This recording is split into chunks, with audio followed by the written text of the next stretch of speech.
Yeah, it's Bad Bunny. And on Sunday, the Puerto Rican reggaeton megastar will become the first Latino and Spanish language artist to headline the Super Bowl halftime show.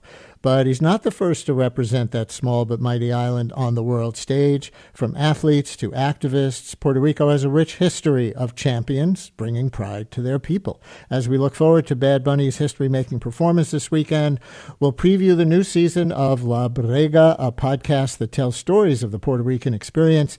This season focuses on the stories of Puerto Rico's champions, in particular, the individuals who use their time in the spotlight to celebrate and advocate for their home. With us now to give us a taste of what's to come and play a few more clips is La Brega host, former Brian Lehrer show producer, former On the Media producer, Local Girl Makes Good, yet again, Alana Casanova-Burgess. Hey, Alana.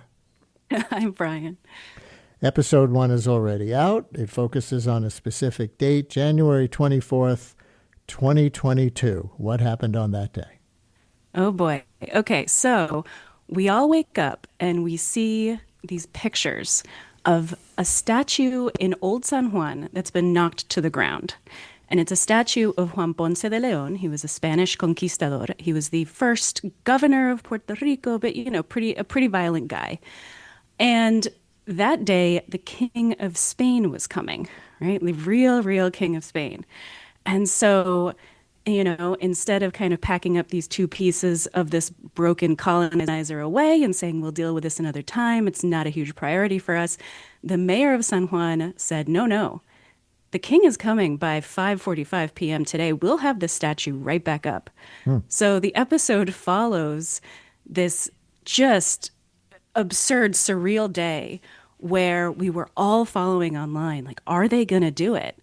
But also, wait, why are they going to do it? What does it tell us that this is so important to the mayor of San Juan? And also, don't we have like other people we could put on this pedestal? Literally, metaphorically. I remember the way I saw this news was someone had photoshopped a really funny Bad Bunny picture up until the pedestal. Obviously, no, we're not going to do that because he's still alive. But it was just a really curious day. And so we revisit it. Yeah. Here's a 30-second clip from episode 1 of this season. And listeners, this begins with Alana's voice.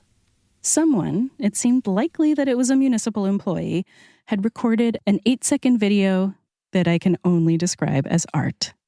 The opening frame shows one of those blue quilted blankets people use to protect precious cargo. A left hand pulls the fabric back and reveals al Señor Ponce de Leon's face. Ponce de Leon. And gives him a short, swift slap. So how does that excerpt play into the story you were just telling? Yeah, well, the municipal employees came and put Ponce de Leon in the back of a pickup truck and drove him away. And then sometime in the afternoon, we see this video come up on Twitter and other places. And it was very clear that this municipal employee, who also must have really hated Ponce de Leon, gives this guy a slap. Your producer, Esperanza, rightly cut out the last word of the video, which was, a curse. But it was so clear to us, like, wow, even the municipal employee who is supposed to be taking this to get repaired doesn't want it back up on the pedestal, And another thing about that day is that the mayor said, oh, well, what a shame that we've got to do this. These vandals, they really cost us valuable pothole fixing time. And close listeners of La Brega will remember that we used potholes in our first episode to explain what La Brega is. There are so many potholes in Puerto Rico. It's a really big problem, and the government doesn't fix them. And so it was just this remarkable declaration of priorities. We really care what the King of Spain thinks of us. And we really think that our Spanish, or I say we in quotation marks, right? Is our Spanish heritage really the most important thing? Who are we really? So there's a little sample of episode 1. Episode 2, I see, focuses on a particular Bad Bunny song. I'm just going to play 15 seconds of it, and then you can talk about it. Here we go.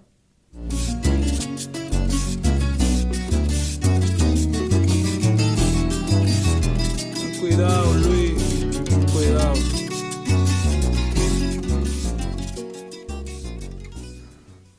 careful, Luis. Be careful. What is the cuatro?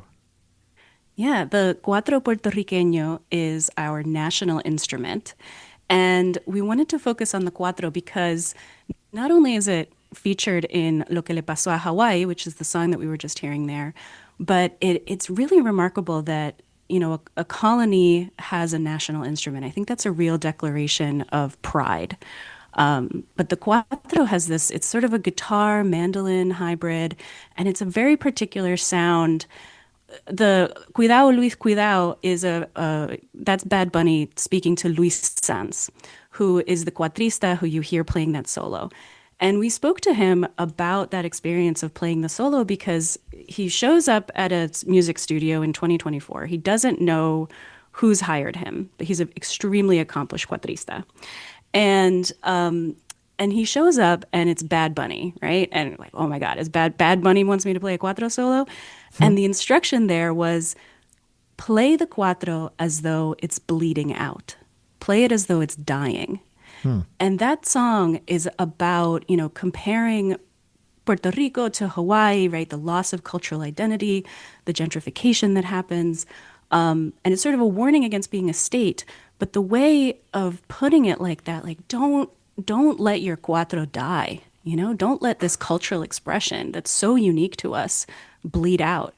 And it really moved Luis Sanz to play what I think is just a stunning solo. We'll see. We'll see if he plays I'm going to play that clip again because I set it up as just being Bad Bunny, which probably led people to think it was going to be about the lyrics, and I didn't focus them well enough on the instrument. So here's that 15 seconds again, and listeners, you can pay attention to the cuatro.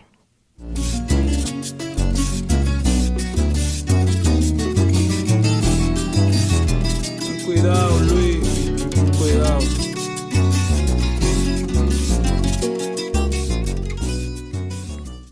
Love it. So how significant is it to the people of Puerto Rico, from what you can tell, and in what way, that Bad Bunny is going to be the Super Bowl halftime star?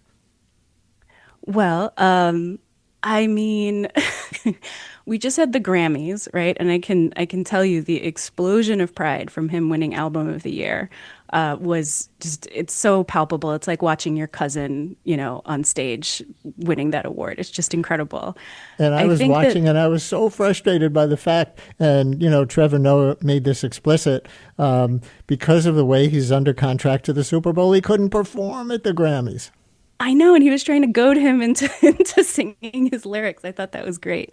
Yeah, I mean, we'll see. I've had the immense pleasure of seeing Bad Bunny perform a few times, and he really is such a showman.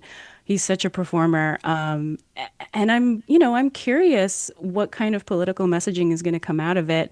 I think there's this tendency in politics to look for like an anti-Trump or a Trump antagonist, someone who's really going to carry the banner and stick it to him.